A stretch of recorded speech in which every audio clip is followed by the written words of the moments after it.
बेहद खूबसूरत, आलीशान और सन्नाटे में डूबा हुआ वह कमरा बाहर से जितना सुकून भरा लगता था, भीतर उतना ही दर्द समेटे हुए था। उस गहरे सन्नाटे को चीरती हुई हल्की हल्की सिसकियों की आवाजें जैसे किसी की रूह तक को झंझोर देती थी।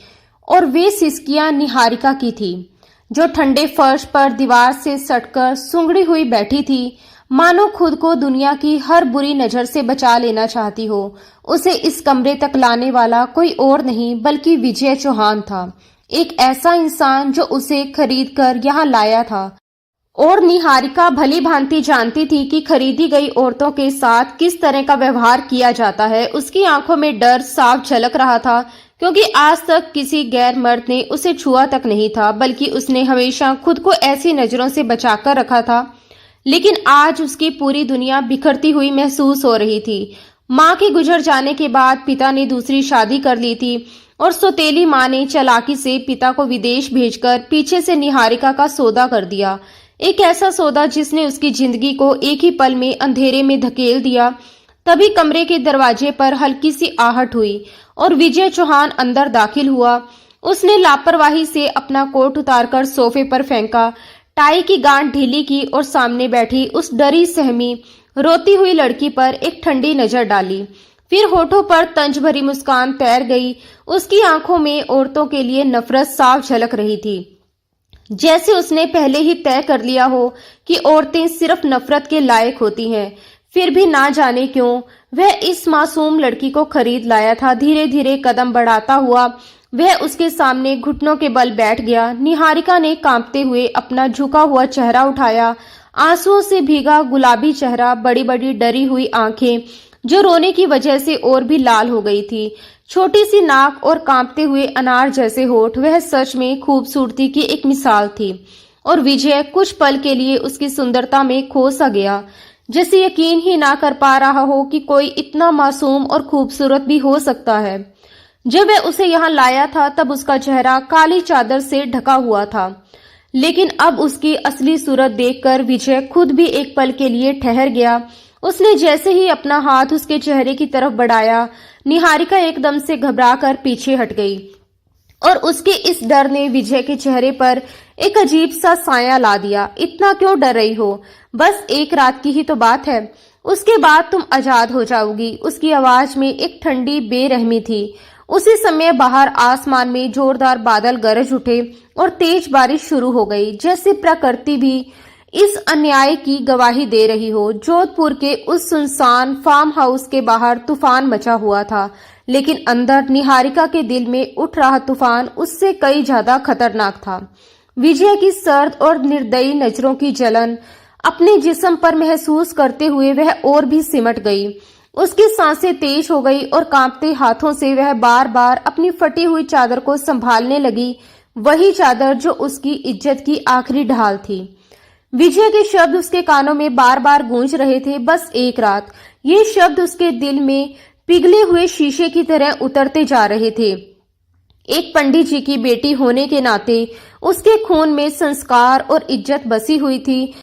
उसके लिए ये बात मौत से भी ज्यादा भयानक थी। उसने कांपती पलकों से उस इंसान की तरफ देखा जो देखने में जितना शानदार और आकर्षक था, अंदर से उतना ही पत्थर दिल और निर्दयी था। उसकी आंखों में जरा भी रहम नहीं था, लेकिन उसी डर और बेबसी के बीच निहारिका ने अपने अंदर से हिम्मत जुटाई। वह जानती थी कि वह कमजोर है, बेची जा चुकी है, लेकिन अगर आज वह चुप रही तो उसकी आत्मा हमेशा के लिए मर जाएगी। इज्जत खोने के बाद शायद वह एक पल भी जी नहीं पाएगी, इसलिए मरने से पहले एक आखिरी कोशिश करना जरूरी था। कांपते हुए होठों से आंखों में आंसू और दिल में दर्द समेटे उसने धीरे धीरे कहा, मैं हाथ जोड़ती हूँ, मेरे साथ कोई भी नाजायज रिश्ता मत बनाइए। अगर आप मुझे पाना ही चाहते हैं, अगर अपनी दी हुई कीमत वसूल करनी है, तो मुझे इज्जत का नाम दे दीजिए, मुझसे शादी कर लीजिए, चाहे वह सिर्फ एक रात के लिए ही क्यों ना हो। कम से कम मैं दुनिया और खुद की नजरों में गुनहगार तो नहीं कहलाऊंगी। मुझे अपनी पत्नी बना लीजिए, रखेल मत बनाइए। उसकी हर बात में दर्द था, विनती थी और अपनी इज्जत बचाने की आखिरी जिद थी। जिसने उस खामोश कमरे की हवा तक को भारी कर दिया। निहारिका की ये बात सुनते ही विजय बुरी तरह चौंक उठा, क्योंकि उसके मन में उस लड़की के साथ किसी भी तरह का रिश्ता बनाने का कोई इरादा कभी था ही नहीं। सच तो ये था कि उसने आज तक किसी लड़की के करीब जाना तो दूर, कभी किसी पर नजर भरकर भी देखा तक नहीं, और इसकी वजह थी उसके दिल में औरत जात के लिए गहरी बैठी नफरत, जो समय के साथ और भी कड़वी होती चली गई।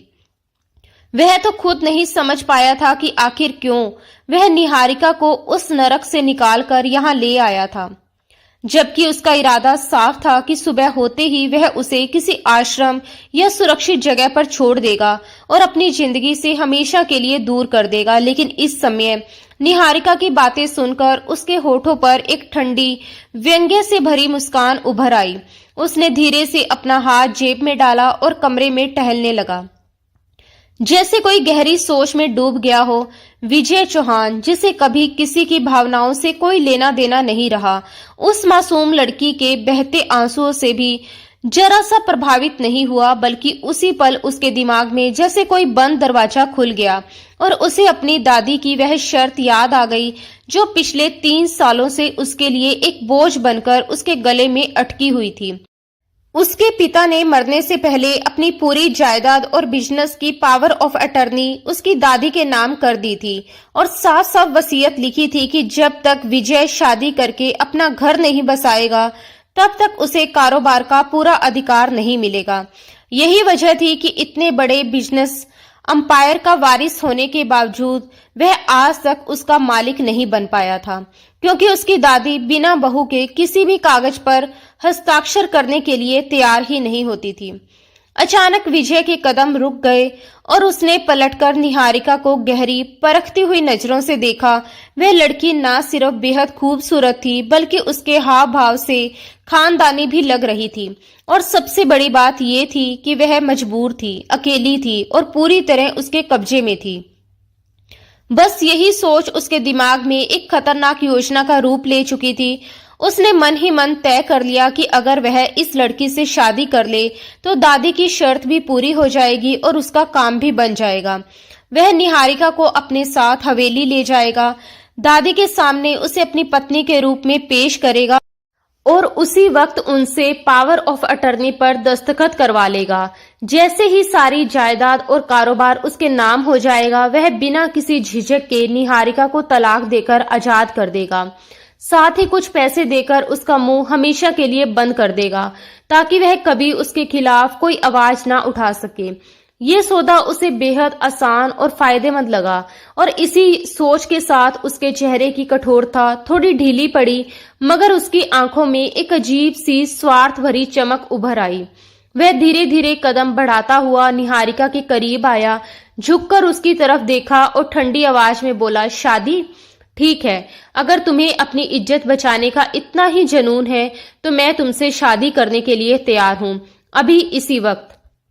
लेकिन याद रखना निहारिका शर्मा, ये शादी तुम्हारे लिए सहारा हो सकती है, मेरे लिए सिर्फ एक जरूरत है, इससे ज्यादा कोई उम्मीद मत रखना। उसकी आवाज में अपनापन नहीं, बल्कि सौदेबाजी की साफ झलक थी, जिसे समझ पाने की हालत में निहारिका नहीं थी। उसे तो बस इतना महसूस हुआ कि जैसे उसे डूबते हुए को सहारा मिल गया हो, जैसे उसकी जिंदगी एक गहरे अंधेरे से निकलकर रोशनी की ओर बढ़ रही हो। उसने बिना कुछ सोचे उस प्रस्ताव को अपनी किस्मत का फैसला मान लिया, जबकि विजय के इरादों की सच्चाई से वह पूरी तरह अनजान थी। अगले ही पल विजय ने अपना फोन निकाला और अपने मैनेजर को कॉल करके पास के मंदिर में तुरंत शादी का इंतजाम करने का आदेश दे दिया। बाहर बारिश अब भी लगातार बरस रही थी, जैसे आसमान भी इस अजीब और अनजाने रिश्ते का साक्षी बन रहा हो।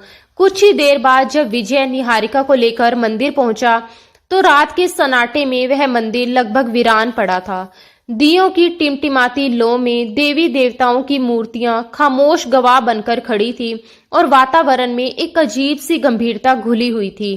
पंडित जी ने जल्दबाजी में मंत्रोच्चारण शुरू किया और निहारिका के लिए वह पल किसी सपने और हकीकत के बीच झूलती हुई एक अनजानी यात्रा जैसा था। उसे समझ ही नहीं आ रहा था कि वह जो देख रही है वह सच है या कोई भ्रम।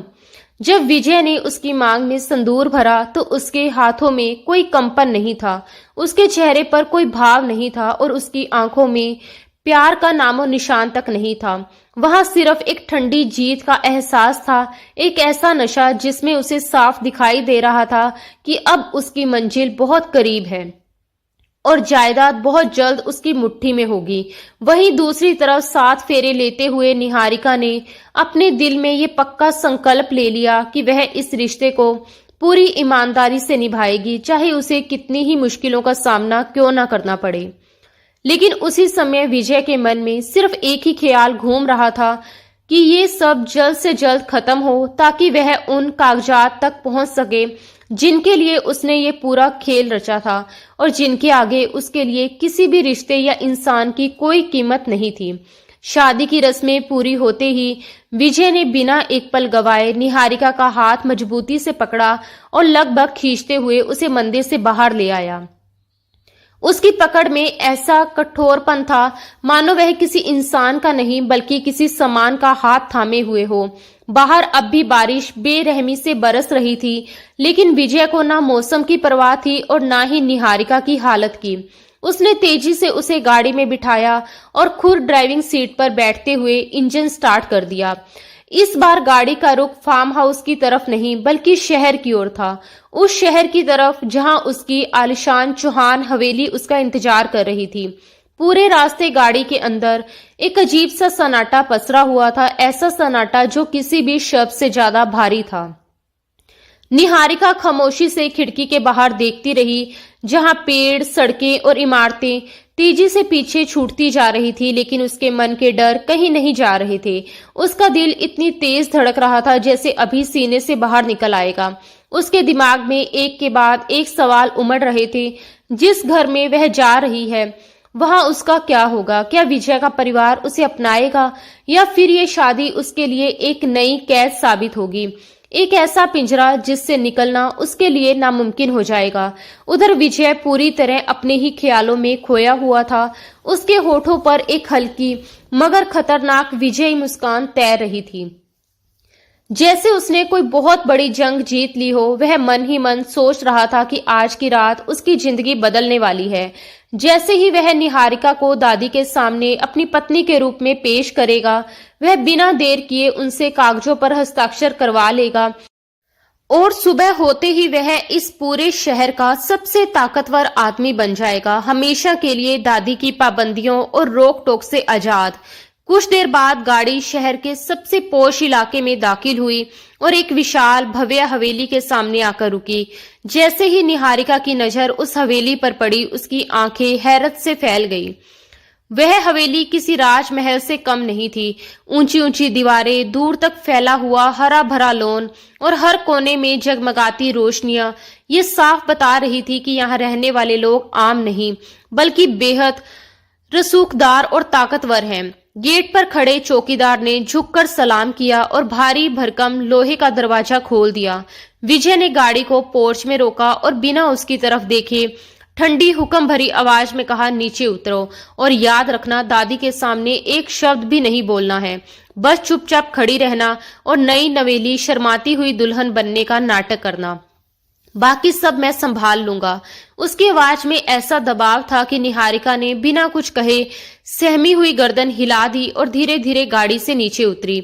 उसके पैरों में जैसे जान ही नहीं थी। हर कदम पर झिझक और डर साफ झलक रहा था।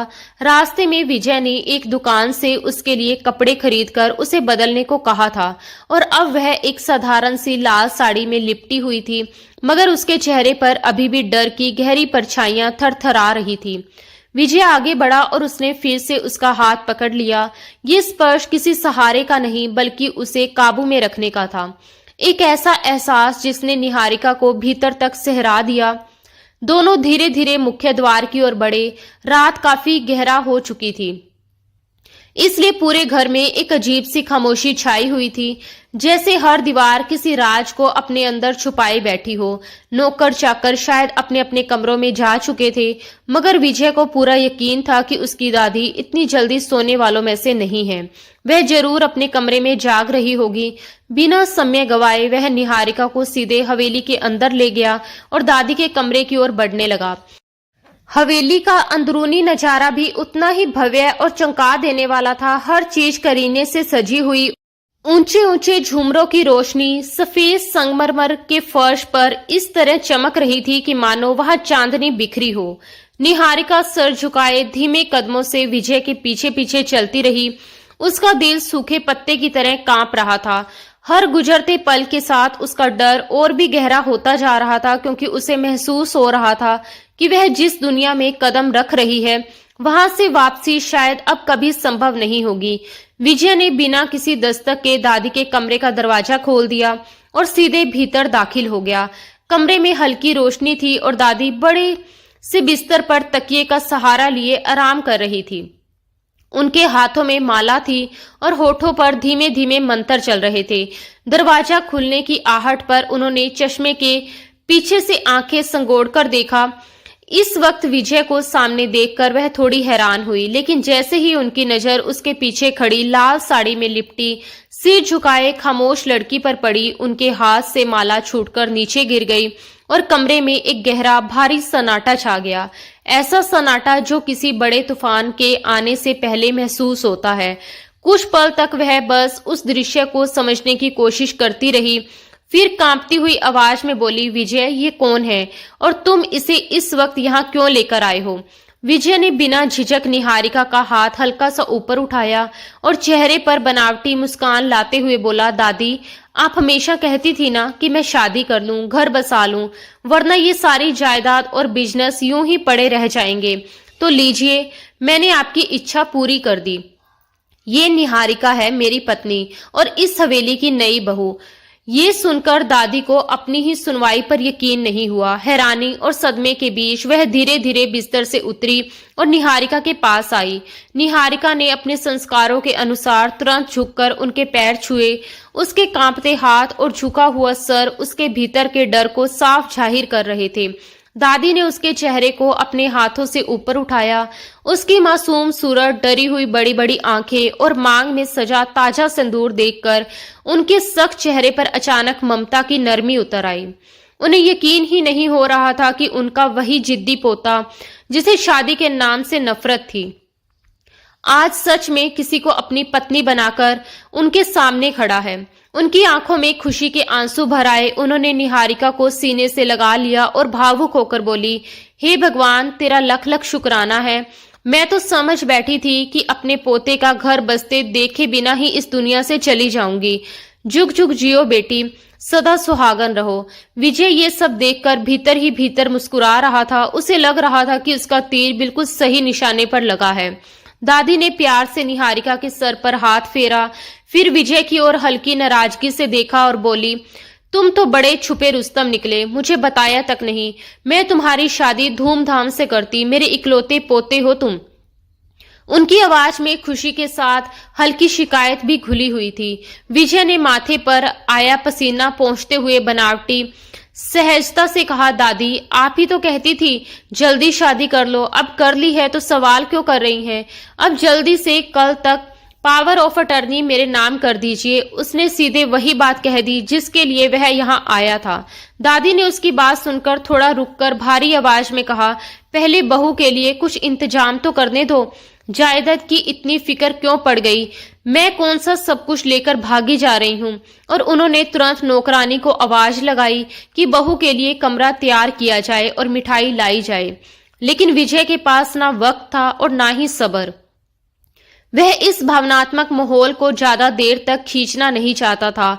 उसने दादी की बात बीच में ही काटते हुए ठंडे और जिद्दी लहजे में कहा, दादी, मैंने आपकी शर्त पूरी कर दी है, शादी कर ली जैसा आप चाहती थी। अब आप भी अपना वादा पूरा कीजिए। वो पावर ऑफ अटर्नी के कागजात कहाँ हैं? निकालिए और साइन कर दीजिए। मुझे सुबह ही वकीलों के साथ मीटिंग करनी है और बिजनेस का पूरा कंट्रोल संभालना है। उसकी आवाज में अधीरता साफ झलक रही थी। दादी, जो अभी तक निहारिका को दुलारने में मगन थी, विजय के इस रूखेपन और हड़बड़ी पर ठिठक गई। उन्हें एक पल में ही कुछ अजीब सा महसूस हुआ, जैसे इस शादी के पीछे कोई गहरा राज छिपा हो। उन्होंने धीरे से पलटकर विजय की तरफ देखा। जिन आंखों में कुछ देर पहले खुशी चमक रही थी, अब वहां गहरी समझ और सख्ती उतर आई थी। वह जिंदगी के हर रंग देख चुकी औरत थी। विजय की आंखों में छिपा लालच और उसकी बेचैनी उनसे छिपी नहीं रह सकी। उन्होंने उसी पल समझ लिया कि ये शादी खुशी से नहीं, बल्कि किसी मजबूरी और जायदाद के लालच में की गई है। कमरे का माहौल एक बार फिर बदल चुका था। जहां अभी कुछ पल पहले खुशी और भावनाएं थी, अब वहां तनाव और अनकही सच्चाइयों की भारी परछाइयां फैल चुकी थी। एक कोने में खड़ी निहारिका ने भी विजय के लहजे में छुपी स्वार्थ भरी मंशा को साफ साफ महसूस कर लिया था और उसका दिल जैसे भीतर ही भीतर डूबने लगा। उसके मन में ये सवाल बार बार उठ रहा था कि क्या ये शादी सच में सिर्फ कागज के एक टुकड़े के लिए की गई थी? क्या उसकी जिंदगी, उसकी इज्जत और उसके अस्तित्व की कोई कीमत नहीं थी? उधर दादी बिना किसी हड़बड़ी के धीरे धीरे अलमारी की ओर बढ़ी और उसे खोलकर कुछ ढूंढने लगी। विजय की आंखों में अचानक चमक दौड़ गई। उसे पूरा यकीन था कि अब वह पावर ऑफ अटर्नी के कागजात निकालेंगी, मगर अगले ही पल उसका भ्रम टूट गया जब दादी ने कागजों की जगह खानदानी कंगन निकाले और बहुत ही प्यार से, बड़े स्नेह के साथ कांपती हुई निहारिका के हाथों में पहना दिए, मानो वह उसे इस घर की असली बहू का दर्जा दे रही हो और विजय की जल्दबाजी उनके लिए कोई मायने ही ना रखती हो। फिर वह पूरी शांति के साथ वापस अपने बिस्तर पर आकर बैठ गई, जैसे कोई बड़ा फैसला लेने से पहले अपने मन को स्थिर कर रही हो। विजय से अब सब्र नहीं हो रहा था। उसकी बेचैनी साफ झलक रही थी। उसने तुरंत पूछा, दादी, कागजात? दादी ने उसकी आंखों में गहराई से देखा, एक लंबी सांस ली और शांत आवाज में बोली, विजय, तुमने मेरी एक शर्त मानी है, मुझे खुशी है, लेकिन बेटा, मैंने जिंदगी में कच्ची गोलियां नहीं खेली। मैं अच्छी तरह जानती हूं कि तुमने ये शादी किस नीयत से की है। मुझे डर है कि जैसे ही तुम्हें कागजात मिल जाएंगे, ये मासूम बच्ची इस घर से निकाल दी जाएगी या फिर इसकी किस्मत भी मेरी तरह अकेलेपन में बदल जाएगी। उनकी बात सुनते ही विजय तिलमिला उठा। उसने अपने गुस्से को दबाते हुए कहा, आप मुझ पर शक कर रही हैं। मैंने शादी कर ली है, ये सबूत आपके सामने खड़ा है। अब आपको और क्या चाहिए? दादी ने हल्की मुस्कान के साथ पहले निहारिका की ओर देखा, फिर विजय की तरफ मुड़कर एक ऐसा फैसला सुनाया जिसने जैसे विजय के पैरों तले की जमीन खिसका दी। उन्होंने ठहर कर कहा, सब्र करो विजय, इतनी भी क्या जल्दी है? शादी तो हो गई है, लेकिन वंश का क्या? इस खानदान का वारिस कौन लाएगा? तुम्हारे पिता की वसीयत में सिर्फ शादी का जिक्र था, मगर मेरी रजामंदी में एक और शर्त शामिल है। विजय ने हैरानी और चिढ़ के साथ पूछा, कैसी शर्त? दादी ने पूरी दृढ़ता के साथ कहा, पावर ऑफ अटर्नी के कागजात पर मेरे दस्तखत तब होंगे जब इस घर में तुम्हारी औलाद की किलकारियां गूंजेंगी, जब मुझे यकीन हो जाएगा कि ये शादी कोई खेल नहीं बल्कि एक सच्चा और मजबूत बंधन है। जब तक निहारिका की गोद में तुम्हारा बच्चा इस खानदान का वारिस नहीं आ जाता, तब तक इस जायदाद की जिम्मेदारी मेरे पास ही रहेगी। ये सुनते ही विजय के दिमाग में जैसे विस्फोट होने लगे। उसे ऐसा लगा मानो वह आसमान से सीधे जमीन पर आ गिरा हो। उसने दांत भींचते हुए गुस्से में कहा, दादी, ये कैसा मजाक है? बच्चे की ये कैसी शर्त है? आपने ये पहले क्यों नहीं बताया? ये तो सरासर वादा खिलाफी है। दादी ने बिना विचलित हुए सख्त स्वर में जवाब दिया, ये वादा खिलाफी नहीं, इस घर की हिफाजत का सवाल है। मुझे सबूत चाहिए कि तुम इस लड़की को छोड़ोगे नहीं, और वह सबूत सिर्फ एक बच्चा हो सकता है जो तुम्हें और निहारिका को हमेशा के लिए बांध दे। फिर उन्होंने स्पष्ट आदेश देते हुए कहा, अब जाओ, अपनी दुल्हन को लेकर अपने कमरे में जाओ और आराम करो। मेरा फैसला अटल है। विजय गुस्से से कांप उठा। उसकी मुट्ठियां अपने आप भींच गई। उसकी पूरी योजना एक पल में बिखर चुकी थी। जिस जाल से निकलने के लिए वह निहारिका को साथ लाया था, वही जाल अब और ज्यादा कस चुका था। अब वह ना तो निहारिका को छोड़ सकता था और ना ही जायदाद हासिल कर सकता था। जब तक कि उनके बीच एक असली रिश्ता ना बन जाए। और औलाद का मतलब था कि एक ऐसा बंधन जिससे वह जिंदगी भर बचना चाहता था। उधर निहारिका खामोश खड़ी सब कुछ सुन रही थी। उसकी आंखों में आंसू थे और दिल में एक गहरा दर्द। उसे लग रहा था कि दो लोगों के अहंकार और जायदाद की लड़ाई में वह सिर्फ एक मोहरा बनकर रह गई है, जिसकी कोई अपनी इच्छा या पहचान नहीं है। लेकिन वह ये नहीं समझ पा रही थी कि दादी की ये शर्त उसकी जिंदगी को और भी मुश्किल बना देगी, या फिर यही शर्त उसके और विजय के बीच किसी अनदेखे रिश्ते की शुरुआत बनेगी। विजय ने गुस्से से भरी एक कातिल नजर निहारिका पर डाली, जैसे इस पूरी मुसीबत की जड़ वही हो। और वह बिना कुछ कहे जोर से कदम पटकाता हुआ कमरे से बाहर निकल गया। डरी सहमी निहारिका भी उसके पीछे पीछे चल पड़ी। दादी उन्हें जाते हुए देखती रही और उनके होठों पर एक हल्की समझदार मुस्कान तैर गई, क्योंकि वह जानती थी कि सोने को कुंदन बनाने के लिए उसे आग में तपाना पड़ता है। और ये नई शर्त उसी आग की तरह थी। कुछ ही देर बाद हवेली के उस विशाल भव्य और आलीशान बेडरूम में गहरा सन्नाटा छा गया। ऐसा सन्नाटा कि अगर सुई भी गिरती तो उसकी आवाज गूंज उठती। दीवारों पर सजी महंगी पेंटिंग्स और छत से लटकता हुआ बड़ा सा झूमर निहारिका की आंखों में चुभ रहा था। वह अब भी दरवाजे के पास खड़ी थी, जैसे उसके कदम आगे बढ़ने से इनकार कर रहे हों। उसका दिल घायल परिंदे की तरह तड़प रहा था, क्योंकि दादी की इस नई शर्त ने उसकी जिंदगी को एक ऐसे बंद गली में धकेल दिया था जहां से वापस लौटने का कोई रास्ता नहीं था। और आगे बढ़ने के लिए उसे अपने ही असूलों और जमीर का गला घोटना पड़ता। उधर विजय गुस्से की आग में जलता हुआ कमरे में बेचैनी से टहल रहा था। अचानक वह रुका। उसने अपने टाई की गांठ झटके से ढीली की और उसे उतारकर सोफे पर फेंक दिया। उसकी आंखों में खून उतर आया था, चेहरा गुस्से से तमतमा रहा था। वह तेज कदमों से निहारिका की ओर बढ़ा और बिना किसी नरमी के उसके बाजू को अपनी लोहे जैसी पकड़ में जकड़ लिया। उसकी पकड़ इतनी सख्त थी कि निहारिका दर्द से सिहर उठी। वह गुर्राते हुए बोला, बहुत खुश होगी तुम आज, है ना? दादी को अपनी मासूमियत के जाल में फंसा लिया तुमने। ये सब तुम्हारी चाल थी ना, कि बच्चे के पैदा होने तक मैं जायदाद का मालिक नहीं बन सकता। तुम चाहती हो कि इस घर में अपने पैर जमा लो और फिर मेरी दौलत पर राज करो। उसकी हर बात में जहर था, शक था और गुस्से की आग थी, जिसने उस कमरे की हवा को और भी भारी बना दिया। निहारिका दर्द से करा उठी, क्योंकि विजय की उंगलियां उसके नाजुक कोमल बाजू में बेरहमी से धंसती जा रही थी। उसकी पकड़ इतनी सख्त थी कि मानो वह उसके जिस्म को नहीं, उसकी पूरी पहचान को कुचल देना चाहता हो। आंसुओं से भरी आंखों से उसने विजय की तरफ देखा और कांपती आवाज में बोली, मेरा यकीन कीजिए, मुझे दादी की इस शर्त के बारे में कुछ भी नहीं पता था। मुझे खुद नहीं समझ आ रहा कि मैं किस भंवर में फंस गई हूँ। मैंने तो वही किया जो आपने कहा था। मैं चुप रही। अगर दादी औलाद की बात कर रही हैं, तो उसमें मेरा क्या कसूर है? उसकी आवाज में बेबसी साफ झलक रही थी, मगर विजय पर उसके शब्दों का कोई असर नहीं हुआ। उसने उसे नफरत से एक जोरदार झटका दिया, जिससे निहारिका लड़खड़ाकर पीछे हो गई और दीवार से जा टकराई। विजय ने उंगली उठाकर सख्त लहजे में चेतावनी दी, अपनी औकात मत भूलना निहारिका। तुम सिर्फ एक सौदा हो, 2 लाख में खरीदी हुई एक चीज, और मैं चीजों से दिल नहीं लगाता। उसके शब्द तीर की तरह निहारिका के दिल में उतरते चले गए। वह आगे बोला, दादी की शर्त अपनी जगह है, लेकिन मेरा फैसला भी अटल है। तुम इस कमरे में रहोगी जरूर, दुनिया की नजर में मेरी बीवी कहलाओगी, मगर इस 4 दीवारी के अंदर तुम्हारी हैसियत एक अजनबी से ज्यादा कुछ नहीं होगी। मुझे तुमसे कोई औलाद नहीं चाहिए। जायदाद पाने का मैं कोई और रास्ता निकाल लूंगा, लेकिन तुम्हें अपने करीब नहीं आने दूंगा। उसकी आवाज में ऐसी ठंडक थी जो किसी भी इंसान को अंदर तक जमा दे।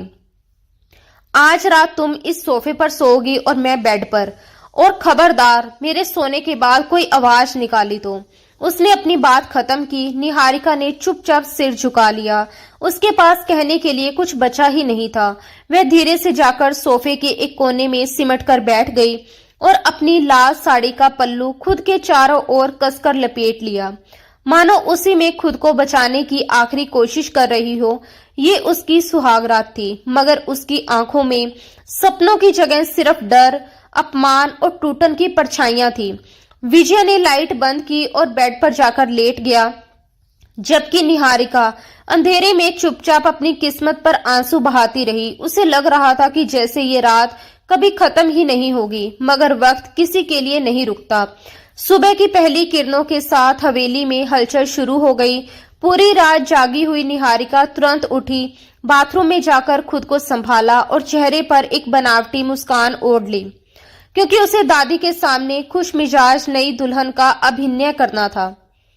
जब वह नीचे हॉल में पहुंची तो दादी नौकरों को निर्देश दे रही थी कि निहारिका को देखते ही उनका चेहरा खुशी से खिल उठा। उन्होंने उसे पास बिठाया और प्यार से उसके माथे को चूम लिया। थोड़ी ही देर में विजय भी नीचे आया, चेहरे पर वही बनावटी मुस्कान लिए जो वह दादी के सामने पहन लेता था। दादी ने इशारा किया और नौकरानी एक बड़ी सी चांदी की परात लेकर आई, जिसमें दूध और गुलाब की पंखुड़ियां भरी थी। उसमें एक अंगूठी डाल दी गई। ये अंगूठी ढूंढने की रस्म थी, जो वहां की शादियों का अहम हिस्सा मानी जाती थी। दादी मुस्कुराते हुए बोली, चलो देखते हैं इस रिश्ते में सारी उम्र किसका राज चलेगा। जो अंगूठी ढूंढेगा वही घर का हाकिम होगा। निहारिका और विजय को आमने सामने बिठा दिया गया। निहारिका का बिल्कुल मन नहीं था कि इस खेल का हिस्सा बनने का, क्योंकि वह जानती थी कि उसकी हैसियत एक कैदी से ज्यादा नहीं है और कैदियों का कोई राज नहीं होता। फिर भी दादी की खुशी के लिए उसने चुपचाप अपना हाथ दूध में डाल दिया। उधर से विजय ने भी हाथ डाल दिया। दूध के भीतर उनके हाथ आपस में टकराए तो निहारिका को उसके स्पर्श से जैसे झटका लगा। वह घबराकर अपना हाथ पीछे खींचना चाहती थी, मगर विजय ने उसी दूध के भीतर उसकी कलाई को बेरहमी से जकड़ लिया। निहारिका चौंक कर उसकी तरफ देखने लगी। विजय की आंखों में एक ठंडी जंग चल रही थी। उसकी निगाहें साफ कह रही थी कि जीतने की कोशिश मत करना। वह धीरे से झुककर उसके करीब आया, इतना करीब कि देखने वालों को लगा जैसे वह प्यार से कुछ कह रहा हो, मगर उसके होठों से निकले शब्द जहर से भरे थे। तुम हारने के लिए पैदा हुई हो निहारिका, जीत सिर्फ मेरी है। याद रखना, तुम बिकाऊ हो और मैं खरीदार। ये सुनते ही निहारिका की आंखों में आंसू भर आए। उस एक जुमले ने उसके दिल को चीर कर रख दिया। उसने टूटकर अपनी उंगलियां ढीली छोड़ दी और अंगूठी विजय की ओर सरका दी। विजय ने तुरंत अंगूठी अपनी मुट्ठी में दबाई, बाहर निकाली और हवा में लहराते हुए अपनी जीत का ऐलान कर दिया। दादी और नौकरों ने ताली बजाई और दादी हंसते हुए बोली, वाह विजय, लगता है बहू रानी सारी उम्र तुम्हारी ही सुनेगी। विजय ने विजय भरी नजरों से निहारिका की ओर देखा, जैसे बिना शब्दों के ही उसे उसकी जगह याद दिला रहा हो। उसके बाद मुंह दिखाई की रस्म हुई। दादी ने अपने खानदानी गहनों का एक भारी सेट निकालकर निहारिका को पहनाए, मगर वह गहने उसे फूलों की जगह कांटों की माला जैसे चुभ रहे थे, क्योंकि वह जानती थी कि ये सब सिर्फ दिखावा है। विजय उसे कभी दिल से स्वीकार नहीं करेगा। दिन गुजरते गए और निहारिका ने खुद को हालात के अनुसार ढाल लिया। वह दिन भर दादी की सेवा करती, घर के कामों में हाथ बटाती और रात को खामोशी से सोफे पर सो जाती। विजय और उसके बीच बातचीत नाम मात्र की थी। वह उसे पूरी तरह नजरअंदाज करता, जैसे उसका कोई अस्तित्व ही ना हो। इसी तरह एक रात मौसम ने करवट ली। मूसलाधार बारिश और तेज हवाओं ने पूरी हवेली को घेर लिया। रात के 2 बज चुके थे और विजय अब तक घर नहीं लौटा था। ना जाने क्यों निहारिका का दिल घबराए जा रहा था। वह बार बार खिड़की के पास जाकर बाहर झांकती, जैसे किसी अनजाने डर से घिरी हो। तभी अचानक नीचे गेट खुलने की आवाज आई। वह घबराकर तेजी से नीचे भागी और देखा कि विजय बुरी तरह शराब के नशे में धुत लड़खड़ाता हुआ अंदर आ रहा है। उसके कपड़े भीग चुके थे, बाल बिखरे हुए थे। वह दीवारों का सहारा लेकर खुद को संभालने की कोशिश कर रहा था, मगर अगले ही पल वह गिरने ही वाला था कि निहारिका ने दौड़कर उसे थाम लिया।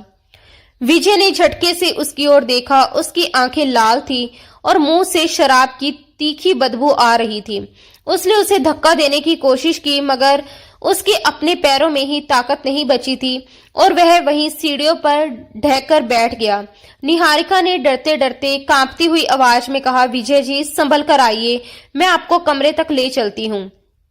मगर विजय ने झटके से उसका हाथ झटक दिया और टूटे हुए लहजे में चिल्लाया, दूर रहो मुझसे, तुम सब औरतें एक जैसी होती हो, मक्कार, फरेबी, सबकी एक कीमत होती है, सब बिक जाती हैं। मेरी माँ भी बिक गई थी और तुम भी। उसके शब्दों में नफरत से ज्यादा दर्द था, ऐसा दर्द जो सालों से भीतर दबा हुआ था। निहारिका एक पल के लिए सन्न रह गई, क्योंकि पहली बार उसे विजय की उस नफरत के पीछे छिपा सच समझ आया। ये नफरत नहीं, एक गहरा जख्म था जो उसकी माँ की बेवफाई ने उसके दिल में छोड़ दिया था। उस क्षण निहारिका के मन में गुस्से की जगह करुणा उमड़ आई।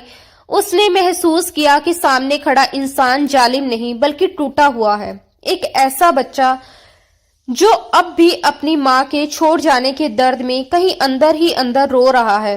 विजय की झिझकियों की परवाह किए बिना निहारिका ने उसे सहारा दिया। वह इतना निढाल था कि उसका पूरा वजन निहारिका पर आ गया और वह किसी तरह उसे संभालते हुए कमरे तक ले आई और बिस्तर पर लिटा दिया। उसका शरीर तेज बुखार में तप रहा था और वह बेसुध होकर कुछ बड़बड़ा रहा था। निहारिका ने तुरंत उसके जूते उतारे, तौलिए से उसके भीगे बाल सुखाए और ठंडे पानी की पट्टियां उसके माथे पर रखने लगी। पूरी रात वह उसके सिरहाने बैठी रही, कभी उसका माथा सहलाती, कभी उसकी हथेलियां थाम लेती, जैसे अपने स्पर्श से उसके दर्द को कम कर रही हो। रात के किसी सन्नाटे भरे पल में विजय ने अनजाने में उसका हाथ पकड़ लिया और उसे अपने सीने से लगा लिया, जैसे कोई छोटा बच्चा अपनी माँ को थाम लेता है, और टूटे हुए स्वर में बुदबुदाया, मत जाओ, मुझे छोड़कर मत जाओ, मैं अकेला रह जाऊंगा मम्मा, मुझे मत छोड़ो। ये सुनकर निहारिका का दिल पिघल गया। उसकी आंखों से आंसू बहकर विजय के चेहरे पर गिर पड़े। उसने बेहद कोमलता से उसके बालों में उंगलियां फेरते हुए धीमे से कहा, मैं कहीं नहीं जा रही, मैं यहीं हूं आपके पास। उस पल दोनों के बीच जमी दूरी में पहली दरार पड़ी। निहारिका ने पहली बार उस सख्त चेहरे के पीछे छुपे नरम दिल को महसूस किया, जिसे सिर्फ प्यार और अपनापन चाहिए था। विजय का शरीर ठंड और बुखार से कांप रहा था, तो निहारिका ने धीरे से उसके कंबल को ठीक किया और उसे सहारा देते हुए अपने करीब कर लिया, जैसे वह सच में किसी बच्चे को सुला रही हो। उसकी बाहों में विजय को एक अनजाना सुकून मिलने लगा। उसी रात की खामोशियां और अनकहे एहसासों ने उनके रिश्ते की दिशा बदल दी। जहां अब तक सिर्फ दूरी और नफरत थी, वहां एक अनजाना हल्का सा जुड़ाव जन्म लेने लगा।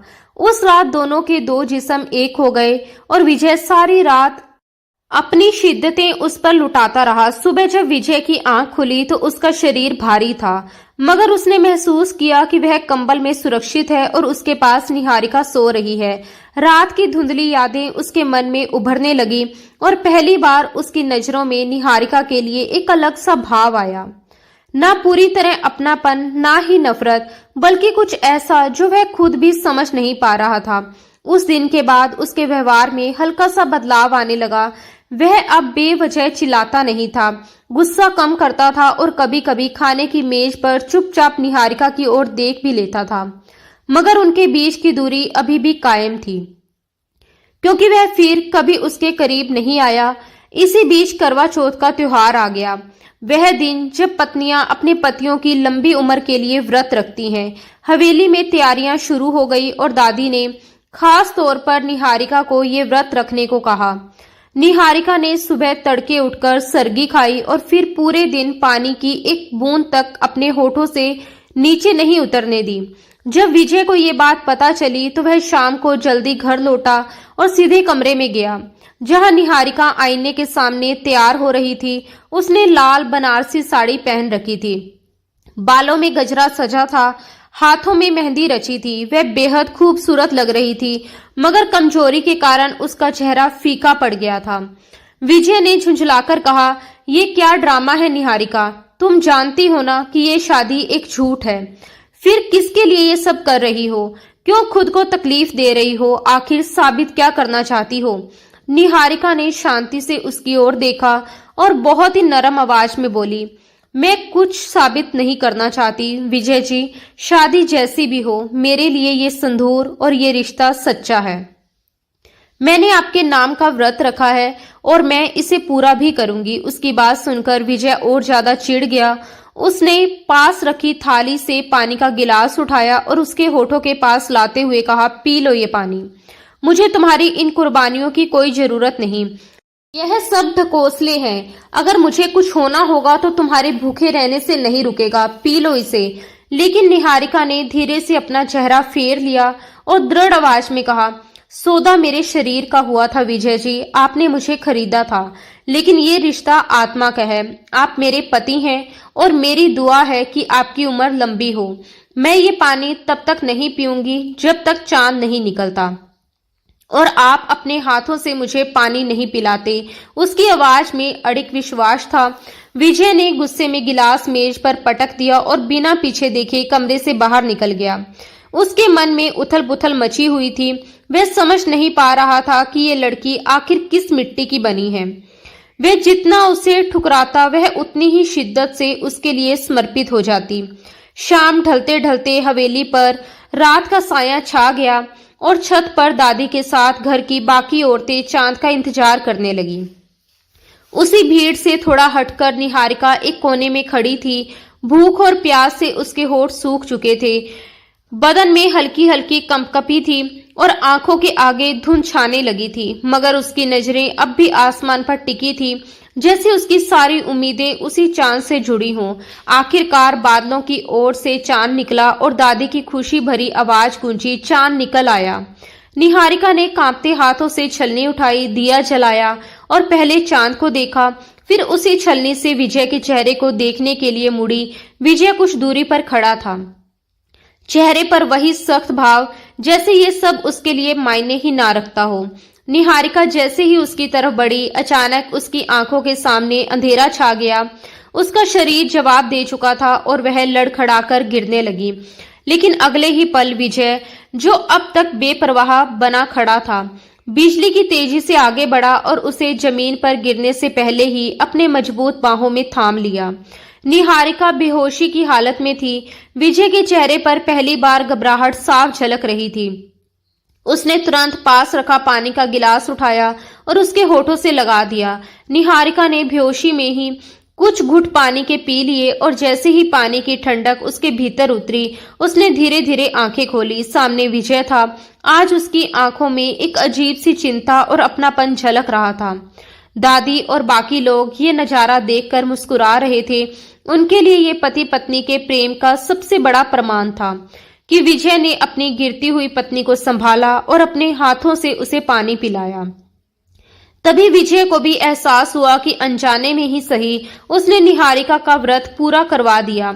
उसने उसे संभालते हुए सीधा खड़ा किया और हल्की झुंझुलाहट में, मगर भीतर से चिंता छिपाते हुए बोला, तुम पागल हो गई हो क्या? अपनी जान लेनी है क्या? निहारिका ने कमजोर सी मुस्कान के साथ उसकी तरफ देखा और धीमे से कहा, जान तो आपकी मुट्ठी में है, बस आप सलामत रहें। उसकी इस जवाब ने विजय को कुछ पल के लिए बिल्कुल खामोश कर दिया। उसके दिल की सूखी जमीन पर जैसे पहली बार प्यार की एक बूंद गिरी थी। उस करवा चौथ के चांद ने एक अजीब सा फैसला कर दिया था। ये निहारिका की जीत थी और विजय के अहंकार की हार। उसी रात विजय ने पहली बार महसूस किया कि निहारिका अब उसके लिए सिर्फ एक सौदा नहीं रही, बल्कि उसकी जिंदगी का एक ऐसा हिस्सा बनती जा रही है जिसे वह चाहकर भी अलग नहीं कर सकता। मगर उसे ये अंदाजा नहीं था कि अभी बहुत से तूफान बाकी हैं जो इस नाजुक रिश्ते की असली परीक्षा लेने वाले हैं। उस भावुक रात के बाद हवेली के माहौल में एक खामोश सा बदलाव आ गया। भले ही विजय ने अपने शब्दों में कुछ नहीं कहा, उसके व्यवहार में खुलकर कोई नरमी नहीं आई, मगर उसकी नजरों में अब वह पुराना तिरस्कार नहीं रहा था। वह अब निहारिका को एक खरीदी हुई चीज नहीं, बल्कि एक जिंदा इंसान समझने लगा था, जिसके दिल में भी भावनाएं हैं। सुबह जब निहारिका नाश्ते की मेज पर उसे चाय देती तो उनकी उंगलियां आपस में टकरा जाती, मगर अब विजय अपना हाथ झटकता नहीं था। वह बस एक पल उसे देखता और फिर नजरें फेर लेता। ये खामोश स्वीकृति निहारिका के लिए किसी जीत से कम नहीं थी, लेकिन किस्मत को शायद ये सुकून मंजूर नहीं था। हवेली में एक बड़े जश्न की तैयारियां शुरू हो गई। चौहान ग्रुप ऑफ इंडस्ट्री की सिल्वर जुबली का भव्य आयोजन, जिसे दादी पूरे शहर के नामी गिरामी लोगों के बीच मनाना चाहती थी और साथ ही अपनी नई बहू को सबके सामने पेश भी करना चाहती थी। इस खबर से ही निहारिका के दिल में डर समा गया। उसे ऐसी भीड़ और बनावटी दुनिया से घबराहट होती थी, जहां चेहरों पर मुस्कान और दिलों में दिखावा होता है, मगर दादी का आदेश टालना उसके बस में नहीं था। कार्यक्रम की शाम हवेली सच में दुल्हन की तरह सजी थी। हर तरफ रोशनी, हर कोने में रौनक और महंगी गाड़ियों की कतारें इस बात का सबूत थी कि ये कोई आम जश्न नहीं है। अपने कमरे में निहारिका तैयार हो रही थी। उसने गहरे नीले रंग की भारी साड़ी पहन रखी थी, जिसे खुद विजय ने चुना था।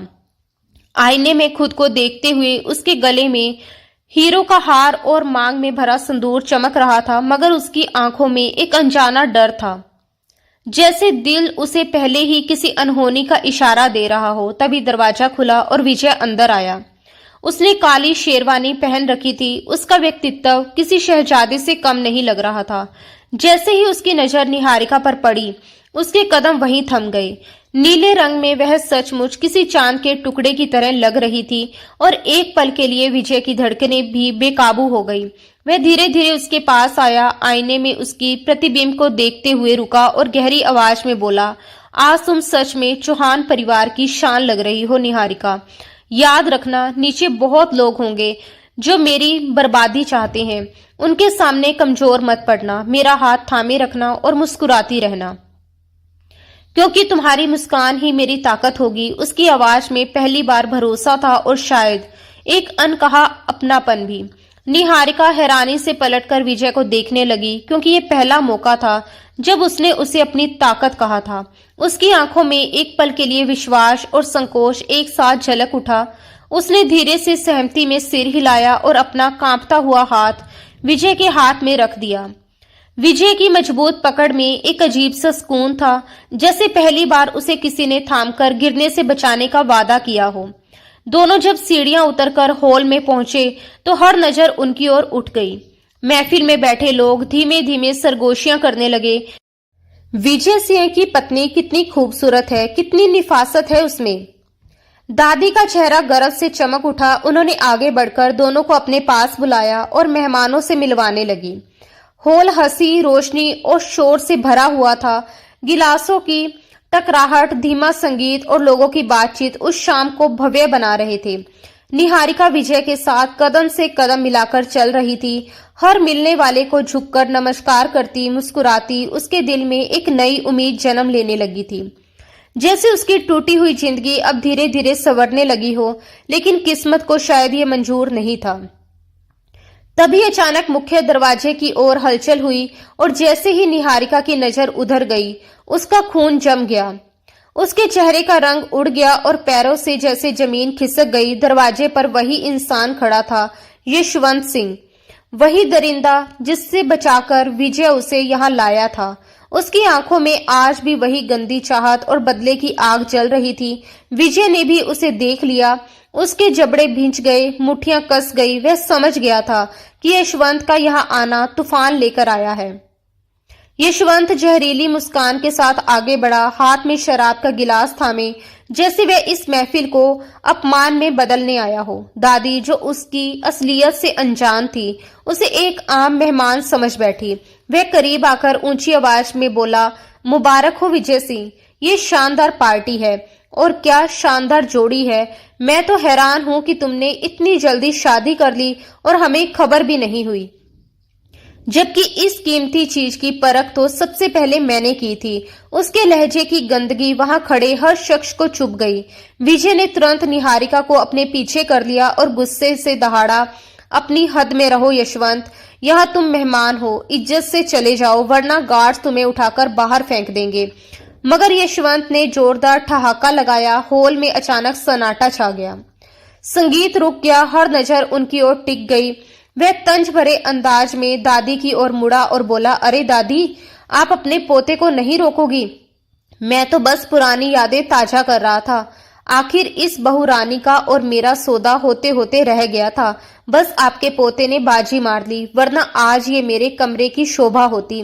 ये सुनते ही दादी के चेहरे से रंग उड़ गया। उन्होंने सख्त आवाज में पूछा, क्या बकवास कर रहे हो तुम? होश में तो हो? ये निहारिका है, एक इज्जतदार घर की बेटी। यशवंत ने गिलास जमीन पर दे मारा। शीशा टूटने की आवाज पूरे हॉल में गूंज उठी। वह गरज कर बोला, इज्जतदार? वाह दादी, आपका पोता आपको कितना बड़ा धोखा दे रहा है। पूछिए इससे इस लड़की को कहां से लाया। पूछिए इससे कि इसने शादी की है या इसे खरीदा है। एक पल में पूरा माहौल जम गया। हर सांस जैसे थम गई। निहारिका का दिल चाह रहा था कि जमीन फट जाए और वह उसमें समा जाए। वह विजय की शर्ट को कसकर पकड़कर कांप रही थी। विजय ने गुस्से में यशवंत का कॉलर पकड़ लिया और दहाड़ा, जुबान बंद कर। मगर यशवंत ने उसका हाथ झटक दिया और सबके सामने सच उछाल दिया। क्यों बंद करूं?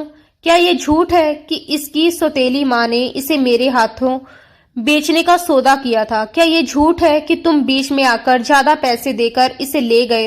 अरे ये कोई पत्नी नहीं, ये तो एक खरीदी हुई चीज है जिसकी बोली लगी थी। उसके शब्द बम की तरह फूटे और पूरे हॉल में सनसनी फैल गई। दादी जैसे पत्थर की मूर्ति बन गई। उनका दिल, उनका विश्वास, सब कुछ एक ही पल में टूट गया।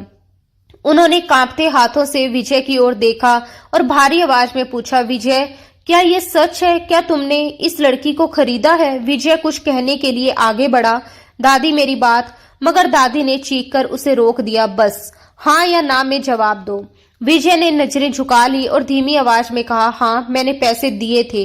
इतना सुनना था कि दादी की आंखों में आग भड़क उठी। उनका वर्षों पुराना विश्वास, उनका संस्कार, उनका अभिमान, सब कुछ जैसे चकनाचूर हो गया। उन्होंने निहारिका की ओर देखा जो रोते हुए उनकी तरफ बढ़ी और हाथ जोड़कर बोली, दादी साहब, मेरा यकीन कीजिए, मैं बेगुनाह हूं। लेकिन उसकी बात पूरी होने से पहले ही एक जोरदार थप्पड़ की आवाज पूरे हॉल में गूंज उठी। दादी ने पूरी ताकत से उसे थप्पड़ मारा था। निहारिका लड़खड़ाकर जमीन पर गिर गई। उसके होठ से खून बहने लगा। दादी का हाथ कांप रहा था, सांसें तेज चल रही थी। उनकी आंखों में अब ममता की जगह सिर्फ घृणा थी। उन्होंने उंगली उठाकर चीखते हुए कहा, खबरदार जो मुझे दादी कहा। अपनी गंदी जुबान से इस रिश्ते को मत जोड़ना। तुम जैसी औरत मेरे घर की बहू तो क्या, मेरी जूती के लायक भी नहीं। मैंने तुम पर भरोसा किया, तुम्हें बेटी समझा और तुमने मेरे घर को अपवित्र कर दिया। निकल जाओ यहाँ से अभी, इसी वक्त। उनकी आवाज में ऐसा कठोर फैसला था जिसने उस भव्य महफिल को एक पल में शमशान जैसी खामोशी में बदल दिया। निहारिका जमीन पर गिरी सिसक रही थी। उसकी भीगी पलकों में एक आखिरी उम्मीद झिलमिला रही थी। वह बार बार विजय की ओर देख रही थी, जैसे उसकी खामोशी को आवाज दे रही हो। वह आगे बढ़े, सबके सामने सच कहे, दुनिया को बता दे कि वह उसकी पत्नी है, उसके नाम का संदूर उसकी मांग में सजा है। मगर विजय अपनी जगह जड़ होकर खड़ा रहा। उसकी नजरें दादी की बिगड़ती हालत पर टिकी थी और डर उसके फैसलों को जकड़ चुका था। यही खामोशी निहारिका की उम्मीदों का अंतिम सहारा भी तोड़ गई, जैसे उसकी जिंदगी के कफन में आखिरी कील ठोक दी गई हो।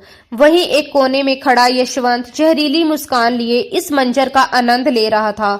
उसका बदला पूरा हो चुका था। उसने चौहान परिवार की इज्जत को शरेआम तार तार कर दिया था। दादी ने गुस्से में कांपते हुए नौकरों को आदेश दिया, इसे धक्के देकर बाहर निकाल दो और इसका सम्मान भी। आज के बाद इसका साया भी इस घर पर नहीं पड़ना चाहिए। निहारिका तड़प उठी, उसकी आवाज टूटती हुई बाहर आई, विजय जी, कुछ तो कहिए। आप जानते हैं कि मैं पवित्र हूँ, आपने मुझसे शादी की है, मंदिर में फेरे लिए हैं, मेरी लाज रख लीजिए। विजय की मुट्ठियां भींच गई। भीतर से कोई उसे झंझोर रहा था कि दौड़कर उसे रोक ले, उसे अपने नाम से पुकारे, मगर परिवार की इज्जत और दादी की हालत ने उसे बेड़ियों में जकड़ दिया था। वह पत्थर का बुत बनकर खड़ा रहा। दो नौकर आगे बढ़े, उन्होंने निहारिका को बेरहमी से पकड़कर खड़ा किया। वे छूटने की कोशिश करती रही, रोती रही, गिड़गिड़ाती रही, मगर उस भीड़ में अब उसका कोई अपना नहीं था। वही लोग जो कुछ देर पहले उसकी खूबसूरती की तारीफ कर रहे थे, अब उसे घृणा भरी नजरों से देख रहे थे, जैसे वह कोई गंदगी हो जिसे जल्द से जल्द हटाना जरूरी हो। नौकर उसे घसीटते हुए दरवाजे तक ले गए। उसकी महंगी साड़ी का पल्लू फर्श पर रगड़ खा रहा था और उसके सपने एक एक कर टूटते जा रहे थे। दहलीज पर पहुंचकर उसने आखिरी बार पलटकर विजय को देखा। उसकी आंखों में दर्द, शिकायत और एक खामोश सवाल था, तुमने भी मुझे ठुकरा दिया। मगर विजय ने नजरें झुका ली और उसी पल निहारिका के भीतर कुछ हमेशा के लिए टूट गया। अगले ही क्षण उसे हवेली के बाहर धक्का दे दिया गया और भारी लोहे का दरवाजा उसके मुंह पर बंद हो गया। अंदर रोशनी थी, बाहर अंधेरा। अंदर जश्न था जो अब मातम बन चुका था और बाहर एक टूटी हुई जिंदगी पड़ी थी। सड़क पर गिरी निहारिका का गाल अब भी थप्पड़ की जलन से थथक रहा था और दिल में विजय की खामोशी का घाव नासूर बन चुका था। हवेली का बंद दरवाजा सिर्फ लोहे का नहीं था, वह उसकी जिंदगी के एक पूरे अध्याय का अंत था। वह लड़खड़ाते कदमों से उठी, नंगे पैर ठंडी सड़क पर चलने लगी। ना कोई ठिकाना, ना कोई सहारा, ना कोई अपना, बस आंखों से बहते आंसू और दिल में जलती हुई आग। दूसरी तरफ हवेली के अंदर सन्नाटा पसरा था। मेहमान जा चुके थे। यशवंत अपनी जीत की जहरीली मुस्कान के साथ वहां से निकल चुका था, मगर पीछे तबाही छोड़ गया था। दादी सोफे पर निढाल बैठी थी, सांसें उखड़ी हुई थी और विजय उसी जगह खड़ा था जहां से निहारिका को बाहर धकेला गया था। उसकी नजरें बंद दरवाजे पर जमी थी और भीतर से एक आवाज उसे लगातार दोषी ठहरा रही थी। उसे लग रहा था कि उसने निहारिका को नहीं, अपनी आत्मा को इस घर से निकाल दिया है। अचानक उसके भीतर दबा ज्वालामुखी फट पड़ा। उसने एक जोरदार चीख मारी और पास रखी मेज को ठोकर मारकर गिरा दिया। कांच के टूटने की आवाज पूरे हॉल में गूंज उठी। दादी घबराकर उठ खड़ी हुई, मगर विजय अब रुकने वाला नहीं था। उसकी आंखें लाल अंगारों की तरह जल रही थी और वह दादी के सामने दहाड़ उठा। खुश हैं आप दादी? मिल गई आपको तसल्ली? आपको अपनी झूठी इज्जत इतनी प्यारी थी ना, तो देख लीजिए, आपने उसी के लिए उस लड़की को सड़क पर फेंक दिया जो इस घर की असली इज्जत थी। दादी ने कमजोर आवाज में कहना चाहा विजय, वो एक खरीदी हुई, मगर विजय ने तड़पकर उनकी बात काट दी। बस भगवान के लिए बस कर दीजिए। हाँ, खरीदा था मैंने उसे, क्योंकि उसकी अपनी माँ उसे बेच रही थी। मैंने उसे उस नरक से बचाया था। मैंने उससे गलत इरादे से शादी नहीं की। वो डरी हुई थी, इसलिए उसे मेरे इरादे गलत लगे। जब उसने रोते हुए मुझसे कहा कि बिना रिश्ते के उसे मत छूना, उससे शादी कर लूं, तो मैं खुद दंग रह गया और मैंने उससे शादी की, क्योंकि उसमें मेरा मतलब भी था और उसकी इज्जत भी बचती थी। लेकिन धीरे धीरे उसकी सच्चाई, उसकी मासूमियत मुझे उसके करीब लाने लगी। मुझे अब इस बात का कोई अफसोस नहीं था कि ये शादी एक समझौता थी, बल्कि सुकून था कि शायद पूरी जिंदगी उसके साथ गुजार दूंगा। मैं अपने रिश्ते की असली शुरुआत करने वाला था, मगर आपने उसे वही वापस खड़ा कर दिया जहां से मैं उसे निकाल कर लाया था। उसकी आवाज टूट रही थी, मगर दर्द हर शब्द में साफ झलक रहा था। आप कहती थी ना कि मैं पत्थर दिल हूं, तो आज सुन लीजिए, इस हवेली की दीवारें ही पत्थर की नहीं है, यहाँ रहने वालों के दिल भी पत्थर के हैं। अचानक विजय ने अपना कोट उतारकर जमीन पर फेंका। उसकी आंखों में पागलपन साफ झलक रहा था। वह दरवाजे की ओर इस तरह भागा मानो वक्त को पकड़ लेना चाहता हो, क्योंकि अब उसे अपनी सबसे बड़ी गलती का एहसास हो चुका था। उसे निहारिका का हाथ कभी नहीं छोड़ना चाहिए था। गली में निकलते ही वह बेकाबू होकर निहारिका निहारिका पुकारता हुआ नंगे पांव अंधेरी सड़कों पर दौड़ने लगा। कभी इस गली, कभी उस मोड़ पर, लेकिन हर तरफ सन्नाटा था। रात का गहरा अंधेरा मानो निहारिका को अपने भीतर समेट चुका था। आखिरकार थककर विजय सड़क पर घुटनों के बल गिर पड़ा और आसमान की ओर देखकर दहाड़ मारकर रोने लगा। वही विजय सिंह चौहान, जिसका नाम पूरे जोधपुर में रुतबे और ताकत के लिए जाना जाता था, आज एक टूटे हुए इंसान की तरह सड़क पर बिखर चुका था। उसे अपनी दौलत, अपना साम्राज्य सब बेमानी लगने लगा था। अगली सुबह उसने अपनी पूरी ताकत झोंक दी। पुलिस, निजी जासूस, हर संभव जरिया, अस्पतालों से लेकर रेलवे स्टेशन, बस अड्डों से लेकर मंदिरों और आश्रमों तक शहर का कोना कोना छान मारा, लेकिन निहारिका का कोई निशान नहीं मिला।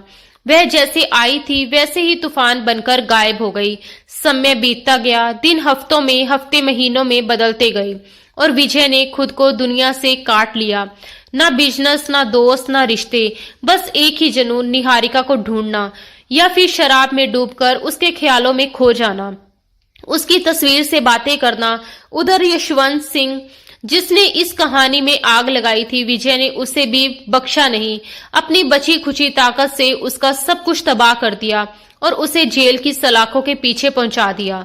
मगर बदले की ये आग भी उसके दिल का खालीपन नहीं भर सकी, क्योंकि उसका सुकून सिर्फ निहारिका में था।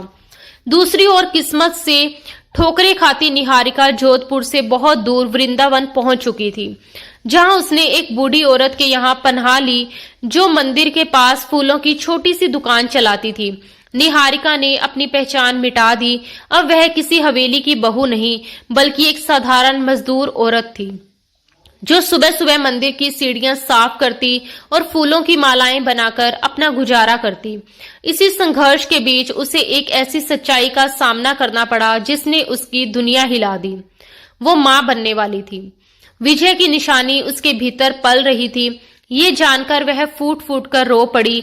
खुशी इस बात की कि वह मां बनने जा रही है, और दर्द इस बात का कि उसके बच्चे का पिता उसे ठुकरा चुका था। मगर उसी पल उसने अपने पेट पर हाथ रखकर कसम खाई कि उसका बच्चा कभी उस हवेली की छाया में नहीं जाएगा, जहां रिश्तों से ज्यादा दौलत की कीमत होती है। वह उसे अपने दम पर पालेगी, अपनी मेहनत से बड़ा करेगी। ये बच्चा सिर्फ उसका होगा। दिन रात की मेहनत, गर्भ की पीड़ा और टूटे सपनों के बावजूद निहारिका नहीं रुकी। उसका रंग धूप में झुलसकर सांवला हो गया, हाथ सख्त हो गए, मगर उसकी आंखों में एक नई चमक थी, एक मां के अडिग संकल्प की चमक। 7 महीने बीत गए। उधर विजय एक जिंदा लाश बन चुका था, और दादी भी अपने किए पर पछतावे में बिस्तर पकड़ चुकी थी।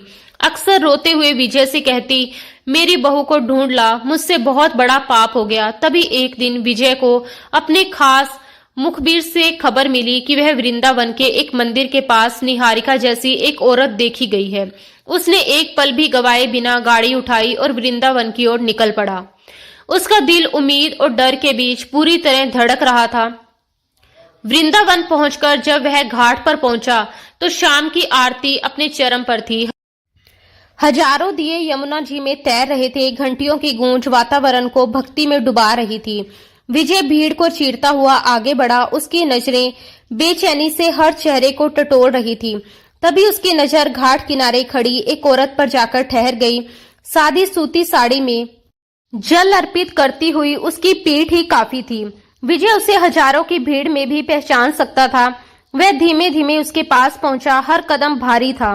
जैसे ही वह औरत पलटी, वह निहारिका ही थी, मगर अब वह पहले वाली निहारिका नहीं थी, बल्कि एक थकी हुई, टूटी हुई, फिर भी अडिग और मजबूत औरत थी। और अगले ही पल विजय की नजर उसके उभरे हुए पेट पर पड़ी, जिससे उसके भीतर सब कुछ हिल गया।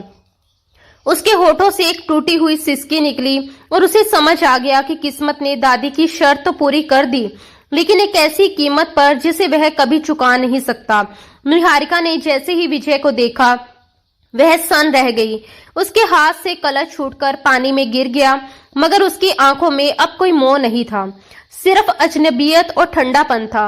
विजय ने कांपते हुए हाथ बढ़ाए, उसका नाम लेने की कोशिश की, लेकिन निहारिका ने तुरंत पीछे हटकर हाथ के इशारे से उसे रोक दिया, जैसे उनके बीच अब सिर्फ दूरी ही सच रह गई हो।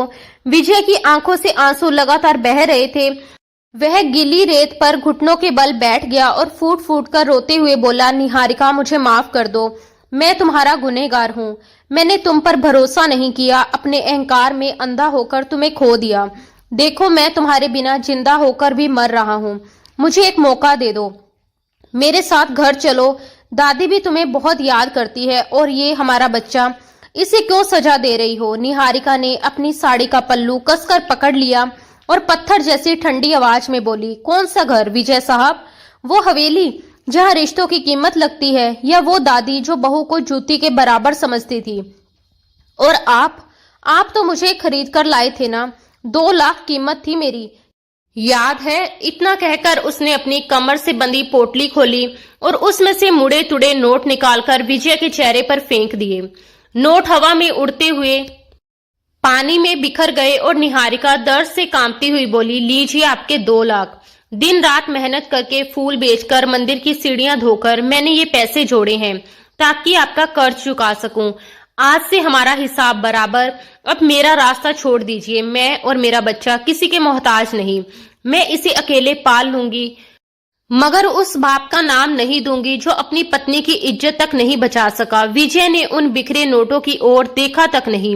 वह निहारिका के पैरों में गिर पड़ा और बिलक बिलक कर गिड़गिड़ाने लगा। नहीं निहारिका, ऐसा मत करो। मुझे मार डालो, सजा दे दो, मगर खुद से दूर मत करो। हाँ, मैंने तुम्हें खरीदा था, लेकिन तुमने अपनी मोहब्बत और वफा से मुझे अपना बना लिया।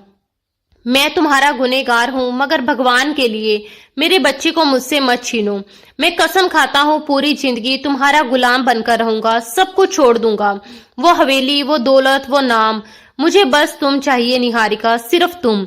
निहारिका ने पहली बार विजय को इस तरह टूटकर रोते देखा था। उसका दिल पिघलने लगा, मगर पुराने घाव इतने गहरे थे कि भरना आसान नहीं था।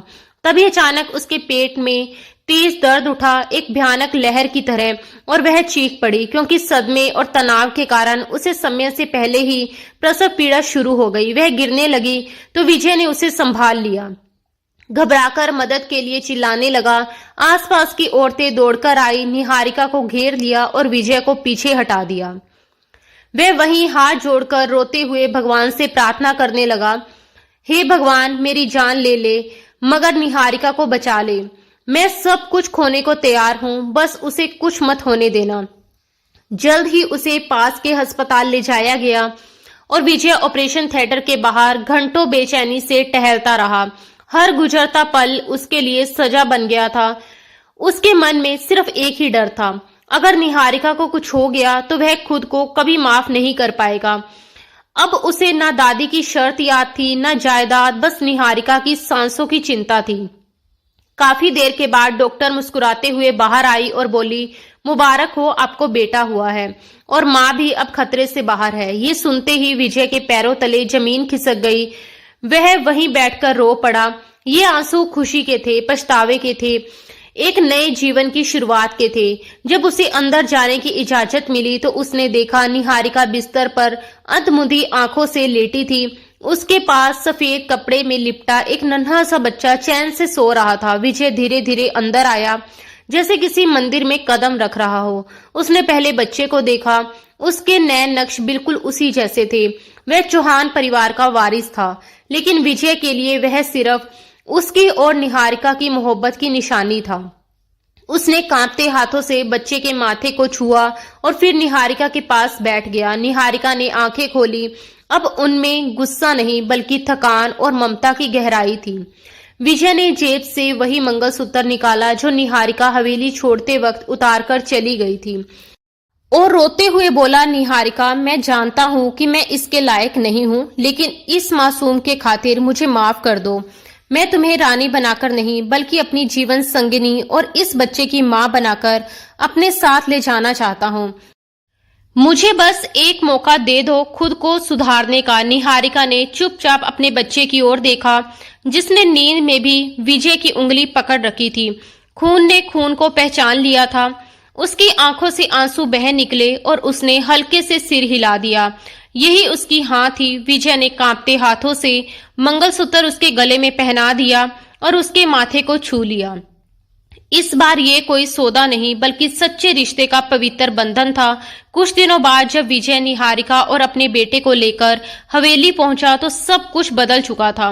दादी व्हीलचेयर पर बैठी थी, आंखों में पछतावे के आंसू लिए। निहारिका को देखते ही उन्होंने हाथ जोड़ दिए। निहारिका आगे बढ़ी, उनके हाथ थामे और अपने बेटे को उनकी गोद में रख दिया। दादी ने बच्चे को सीने से लगाकर रोते हुए कहा, मेरी जायदाद का वारिस आ गया, लेकिन मैं हार गई बेटी।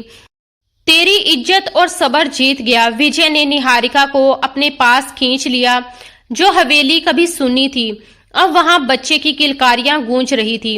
एक नई शुरुआत की निशानी। विजय ने धीरे से निहारिका के कान में कहा, तुमने कहा था ना कि तुम कर्ज उतार दोगी। तुमने मुझे ये बेटा देकर ऐसा कर्ज दे दिया है जिसे मैं 7 जन्मों तक भी नहीं चुका पाऊंगा। निहारिका के होठों पर हल्की सी मुस्कान उभरी और उस एक मुस्कान में जैसे उसके सारे दर्द, सारी तकलीफें और बीते हुए हर जख्म पिघलकर बह गए। अब उसके गले में सजा मंगलसूत्र किसी सौदे या गुलामी की निशानी नहीं, बल्कि सच्चे प्रेम, विश्वास और अटूट रिश्ते का प्रतीक बनकर चमक रहा था। हवेली की रौनक बाहर खड़ी विजय की गाड़ियों की लंबी कतार, शानो शौकत और बेशुमार दौलत, ये सब अब उसके कदमों में जरूर थे, लेकिन निहारिका के लिए इन सब की कोई कीमत नहीं थी, क्योंकि उसकी असली दौलत तो उसके सामने खड़ी थी, उसका पति विजय, जो अब उसके प्यार में पूरी तरह झुक चुका था, और उसकी गोद में उसका नन्हा बेटा, जो उनके रिश्ते की सबसे खूबसूरत निशानी था। ये दोनों उसके लिए दुनिया की सबसे बड़ी अमानत थे। इस बात का जीता जागता सबूत कि सच्चा प्रेम कभी खरीदा नहीं जाता, उसे अपने सच्चे जज्बात, त्याग और वफा से जीता जाता है। कभी कभी इंसान को अपनी असली कीमत समझने के लिए दर्द, अपमान और संघर्ष की आग के दरिया से गुजरना पड़ता है, और निहारिका ने वह दरिया पार कर लिया था। उसने हर दर्द सहकर खुद को और मजबूत बनाया था।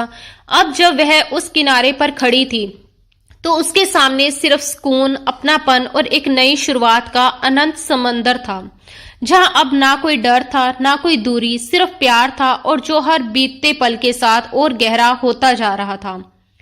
दोस्तों, हमारी आज की ये कहानी आपको कैसी लगी, हमें कमेंट बॉक्स में जरूर बताइए। आपकी राय हमारे लिए बेहद कीमती है। अगर कहानी ने आपके दिल को छुआ हो तो प्लीज इसे लाइक करना बिल्कुल ना भूलें। ऐसी ही दिल को छू लेने वाली प्यारी और रोमांटिक कहानियों के लिए हमारे चैनल को सब्सक्राइब करें और जुड़े रहें। हमारे साथ मिलते हैं दोस्तों बहुत ही जल्द एक और नई खूबसूरत और रोमांटिक कहानी के साथ। धन्यवाद दोस्तों, राधे राधे।